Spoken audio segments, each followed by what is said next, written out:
People want their relationships to last the test of time. Because of this, longevity is currently the measuring stick for whether a relationship is successful or not. People automatically think that if a relationship lasts, the people in that relationship must be doing something right. But the sad reality is that the overwhelming majority of long-term relationships don't last because the individuals in those relationships are doing something right. Rather, they last because of dysfunction. If you stick around for the rest of this video, what I'm going to do is explain all of this in a way where you can't unsee it and show you the future of human relationships.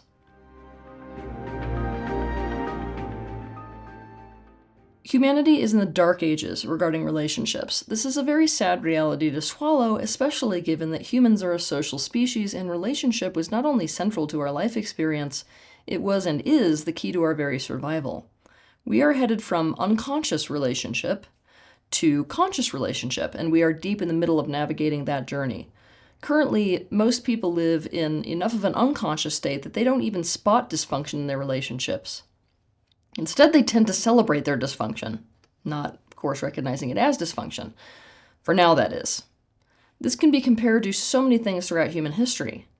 Let's dive into that, shall we? The female clitoris was not even fully mapped until 2005, and female sexuality is completely in the dark ages today, meaning that most of the information that you have taken to be true regarding female sexuality is completely and totally wrong. The people of the 1940s and 50s used to believe that a really great treatment for psychiatric illness was to drill holes into a person's skull and perform a lobotomy. The people in the 16th century used to think that a perfectly healthy source of entertainment for themselves, and by the way, for their children, was to take them to see public executions. Numerous reasons were given as to why women shouldn't be allowed to vote. Are you ready for some of the most prevalent ones? Hold on to your seat, you guys. 1. The mental exertion of voting would cause infertility in women. 2. Women's brains were inferior to men's, and so women were incapable of participating in politics. 3. Women would neglect their home and their family, causing society itself to unravel. 4. Women were too good for the dirty nature of politics. Thanks, religion. Okay, so let's go to something else. Human slavery used to be totally normal. People thought nothing more of it than they think of how they treat cows or pigs today. And because of this lack of recognition of dysfunction, how do you think they experienced the quality of their relationships? The answer depends partially on what they have been trained to expect and what they have to compare it to, doesn't it? Welcome to the danger of normalization. If you'd like to understand more about normalization, you can watch my video titled How Normalization is Hurting You and Hurting Society. The mistake that every generation makes is that they point to the past as an example of dysfunction and wrongness without realizing that the people of the future will be pointing a finger back at them in the exact same way. The real work of a conscious life is to recognize and change that dysfunction as it exists in the here and now. Those of us that study relationships across history often look at relationships across history with a kind of disbelief and horror. But what if that is how the people of the future will view our relationships today? The things you currently think are normal and the things you currently think are fine. I'm going to hit you with a reality that people of the future see about us, but that the people of today don't see about themselves. You ready for it? The current way that people make their relationship last is by adopting dysfunction and adapting to dysfunction. Are there some people whose relationships last because they have a truly mutually beneficial dynamic? Of course, yes. But they are by far the few and far between. So that you can see this picture of human relationships clearly, let's first define dysfunction as it applies to relationships. Dysfunction in a relationship is when the way that a person functions, what they're thinking, saying, and doing is detrimental to themselves and or to others, usually to one or both people in the relationship. When a person uses dysfunction as a way to create longevity in a relationship, what it means is that they have adopted detrimental strategies to maintain that relationship. So that you can understand this, I will give you some examples. 1. A woman is married to an emotionally unavailable man who is not there for her, so she leans on her oldest son to meet the needs that her husband, should have met. Things like comfort, encouragement, love, advice, support, companionship. This is covert incest. And the result is that her husband gets to continue his dysfunctional behavior by being disengaged from the marriage, and her son is now threatened by intimacy and expectations in adult relationships to the degree that he ruins every single relationship that he gets into with his passive-aggressive behavior. He's a people pleaser, he has no sense of personal identity, and has an eating disorder. But, last month this mother and father had their 40th wedding anniversary, and everyone congratulated them on how many years they've made it work. Both gave a little speech about how they did it. 2. Ben and Oliver have been in a relationship for over 20 years. They've built an impressive real estate investment portfolio. They own several places around the world and have traveled extensively. The thing is, they rarely ever see each other. Ben is always taking care of remodel projects in one place, while Oliver is taking care of them in another. When they get together, they exchange surface conversations and go out to clubs to pick up younger guys. Oliver feels lonely. For a while, he tried to get Ben to engage in a more emotionally intimate relationship, to see a therapist, maybe go to a couples retreat, but Ben was not interested. He refuses to expose any vulnerability to others, which is one reason why he loves whining and dining much younger men. Oliver is so afraid that his financial security depends on his relationship with Ben that he simply chose to adapt. He gave up on trying to have emotional connection with Ben, and simply made himself busy with projects and with travel. He uses distraction as a way to be able to live with his relationship the way it is. Now, whenever he doesn't have a project, he panics and has to create a new one for himself. People often congratulate Ben and Oliver on how rare it is, especially in the gay community, to have a long-term life partner. And Oliver's best friend, who has an insecure attachment, is really envious of their ability to be away from each other for months on end and act like everything in the relationship is still okay with each other. She mistakes this for a secure attachment, of course. 3. Howard is a tyrannical dictator in his home. Everything is his way or the highway. He wants everything predictable and the same. Why? This is how he manages his anxiety. His wife, Barbara, has a very different personality. She is easygoing, loves different ideas, and has always just dreamed of travel. But Howard flies into a rage fit when anything disrupts his routine. Barbara is conflict avoidant, so she adapted to Howard's dysfunction and enabled it. She's given herself up for the sake of the relationship.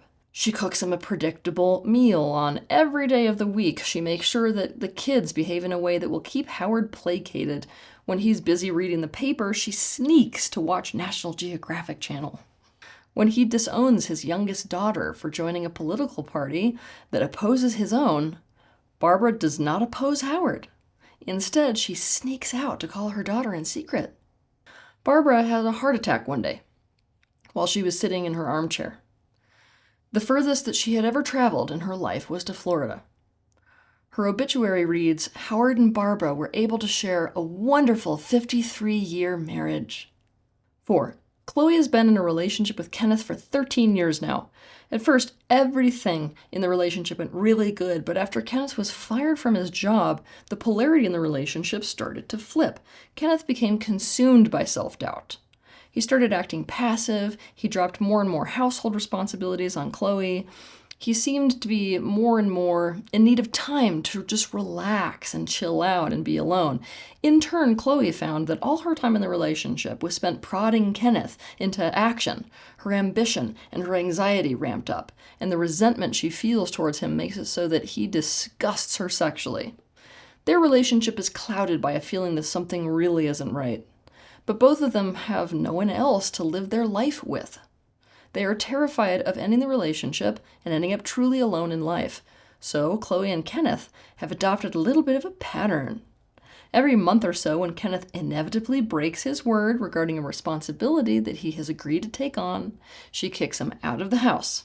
She feels amazing for a day or so, and then she starts to miss the things that she does like about him. The same thing happens with Kenneth. He goes camping or sleeps in his car, and rather than changing his behavior or realizing that he is at the mercy of her wanting him around or not, and seeing how unhealthy the relationship is, he starts to miss her too, and resolve that he will come back and act different. So Kenneth asks to come back home, and when he does, he behaves active and responsible for a week or two. They make passionate love every day. After all, they both do love makeup sex. Then he slips right back into his previous behavior, and the cycle repeats. They have been doing this for 11 years now. But they both take pride in the fact that almost everyone else they know has broken up or is divorced. 5. Gwen is married to Hilton. They've been together for 19 years now, and they have 4 children. Well, Gwen might be married to Hilton, but Hilton is married to his job. He imports chemicals from India to sell to pharmaceutical companies. He's a superbly wealthy man. He has given his family unlimited credit cards so they can help themselves to every luxury they could ever want.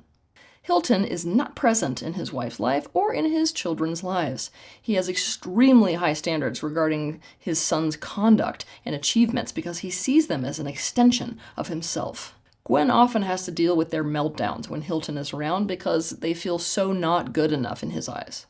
Gwen feels enormous pressure to keep herself looking good because it is very clear that she is expected to be an example of a perfect, successful family. Gwen copes with what truly doesn't work about her relationship in life with denial.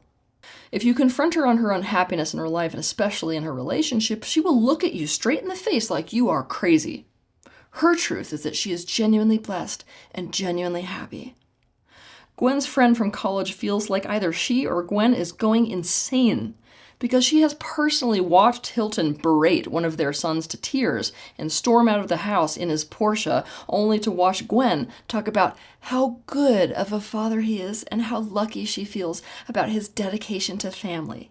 A half an hour later, she tells herself the story that Hilton is hard on the kids because he cares so much.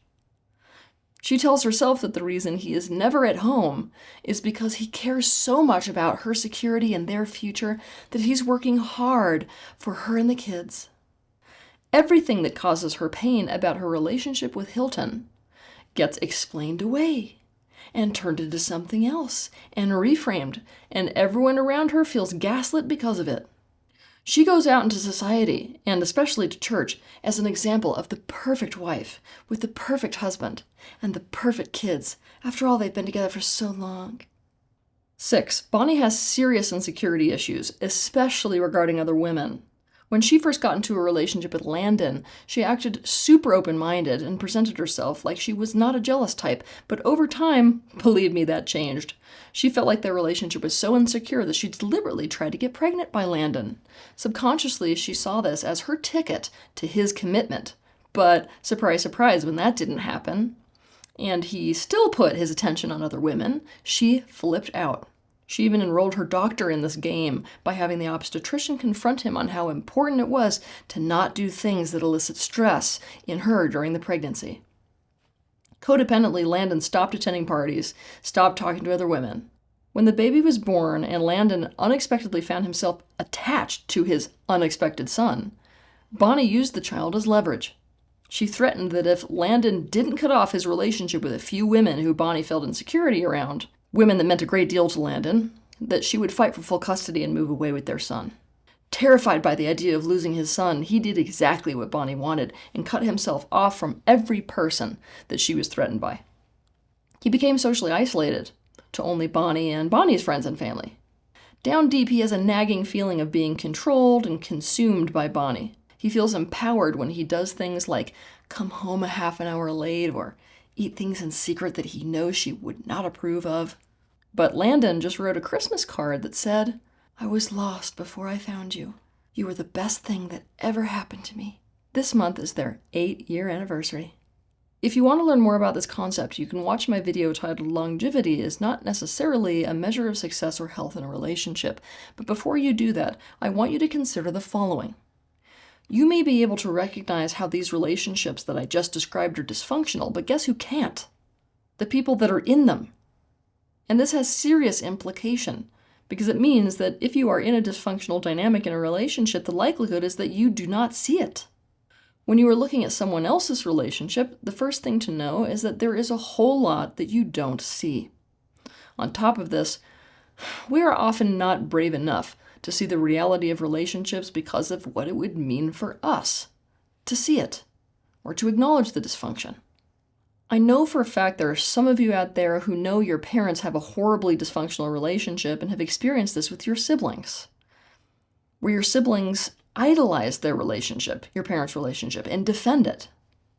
Also, many of you know how when a Hollywood relationship breaks up, fans go into total crisis. They don't want to accept it.